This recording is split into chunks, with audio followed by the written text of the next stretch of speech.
Bonjour, nous sommes avec Alexis, donc aux Rencontres mondiales du logiciel libre 2011. Bonjour Alexis. Bonjour. Cette année, vous fêtez un événement particulier, ce sont les 10 ans de Framasoft. Eh oui, 10 ans déjà. Pour ce qui me concerne, sur les 11 Remeleleu, j'en ai fait 9. Les premières, c'était en 2002 et je me souviens qu'on me regardait un peu entre guillemets de travers parce que j'arrivais avec une utilisation de Windows. J'assumais le fait que ici j'assumais le fait d'être sous Windows et de parler d'abord aux utilisateurs de Windows pour leur faire découvrir le logiciel libre. J'avais l'impression qu'il y avait surtout à l'époque des développeurs, des informaticiens qui disaient le plus grand bien de Linux, de GNU Linux et des logiciels libres, mais qui ne s'occupaient pas forcément et qui n'avaient pas le temps de faire de la doc, d'essayer d'être un peu didactique face aux nouveaux arrivants. Donc voilà, c'était un petit peu ça l'espace occupé. Et puis j'étais un peu tout seul au début, et ça a grandi, et maintenant on est un bon petit groupe et on fait pas mal de petites choses. Justement, qu'est-ce que vous faites aujourd'hui? Donc il y a beaucoup de projets qui tournent autour de Framasoft. Quels sont-ils? Donc on a le Framablog, on a les Framabook, on a beaucoup de choses, non? Ouais, on a commencé à décliner. Le premier projet c'était une clé, et ça s'est appelé Framaki, c'était un peu son nom de code, son nom de travail. Et puis on l'a gardé parce que faute d'autres noms, et puis après on s'est amusé à tout décliner avec le préfixe Frama. C'est vraiment l'idée, c'est toujours les utilisateurs. Qu'est-ce qu'on peut faire pour faciliter la découverte et l'usage de logiciels libres. Donc la première chose, ça a été un annuaire de logiciels libres classés, genre je cherche tel truc, je peux les trouver là, avec des notices bien assez longues. D'ailleurs, on nous le reproche maintenant parce qu'Internet, maintenant, on passe moins de temps à lire des trucs longs.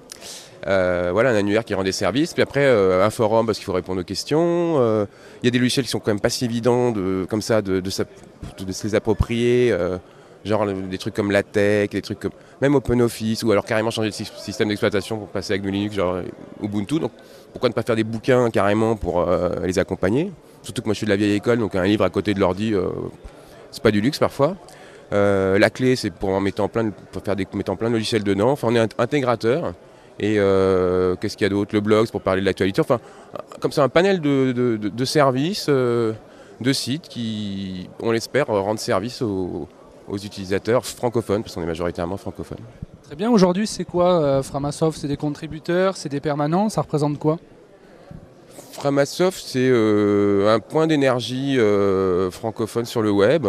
Et il y a tout un flux qui passe de gens. Évidemment, c'est coordonné par une asso derrière, parce que mine de rien, il faut un petit peu gérer, organiser tout ça. Mais voilà, c'est une porte d'entrée du logiciel libre, un portail. Voilà, Vous avez des contributeurs? Vous avez une équipe une équipe de permanents, non? Aussi au sein de l'association? On ne sait pas trop donner une limite. Comment dire, il y a plusieurs cercles, quoi. C'est un peu des cercles concentriques.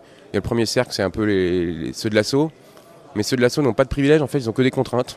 Ils gèrent les trucs un peu pénibles dans les coins, parce que maintenant il y a plein de trucs dans les coins, de tâches un petit peu comme ça, de techniques, d'administratifs, de gestion, etc.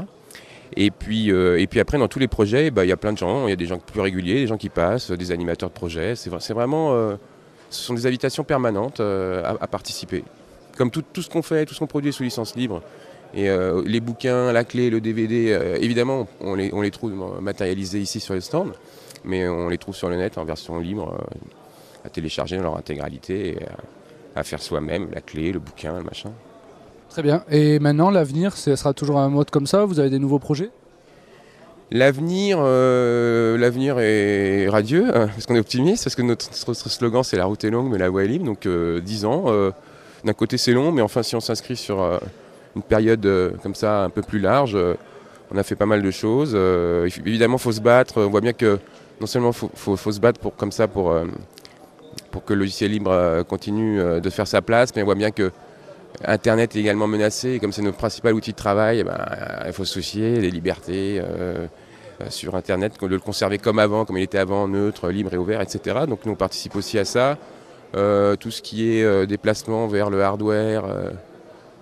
Je vois qu'il y a aussi un atelier très vivant là, à Cable Device, ça nous intéresse. On a aussi envie de faire rentrer ça dans les écoles, parce que moi je suis enseignant, je m'aperçois que l'éducation, sur ces 10 ans, ça aurait pu être un tout petit peu mieux. enfin même largement mieux. En fait, c'est décevant, quoi. Et donc voilà, et on peut toujours faire mieux. Et le fait que comme ça le monde occidental, l'Europe soit un petit peu en crise, à mon avis, d'un côté c'est bloquant parce que les gens ont des besoins très concrets pour vivre, et donc moins de temps libre à consacrer au logiciel libre, par exemple. Mais d'un autre, voilà, il y a des modèles qui arrivent en fin de cycle, des modèles économiques, ou des modèles relationnels. D'autres vont se mettre en place, et c'est une période super riche à vivre, quoi. Très bien, ben, merci et longue vie à Framasoft. Et donc les sites, c'est pour vous retrouver, donc c'est framasoft.org. Voilà, on démarre sur framasoft.org et puis après on arrive sur tous les sites et les projets. Très bien, ben, merci beaucoup et à bientôt. Merci à vous.